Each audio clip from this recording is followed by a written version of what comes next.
Special falooda, खजूर juice, basundi, lassi, पेंड्या चौक, विजापूर वे सोलापूर। भैया चौकातून चालत निघालेल्या व्यक्तीचा अपघातात मृत्यू झाला आहे। मिळालेल्या माहितीनुसार भैया चौकातून रेल्वे पुलावरून पायी चालत निघालेल्या पादचाऱ्याच्या कार चालकाने धडक दिल्याने तो गंभीर जखमी होऊन मृत्यू पावला आहे। मंगळवारी सकाळी 6:45च्या सुमारास ही घटना घडली आहे। या प्रकरणी सोमवारी फौजदारचौडी पोलीस ठाण्यात गुन्हा नोंद करण्यात आला आहे। नजीर हुसेन शेख वय वर्ष 42 राहणार बल्लारी चाळ, जुना देगाव रोड, सोलापूर असे मैताचे नाव आहे। या प्रकरणी मैताचा मुलगा मोहम्मद मोहसिन नजीर शेख वय वर्ष 19 यांनी फिर्याद दिली। फिर्यादीत म्हटले आहे की यातील फिर्यादीचे वडील हे भैया चौकातून रेल्वे पुलावरून पायीच चालत निघाले होते। MH12CR 9436 या चालकाने सुसाट कार चालवून पादचाऱ्याला धडक दिली। यात नजीर शेख गंभीर जखमी होऊन त्यांचा मृत्यू झाल्याचं फिर्यादीत म्हटले आहे।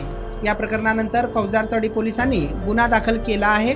पुढील तपास पोलीस करीत असल्याची माहिती समोर आली आहे।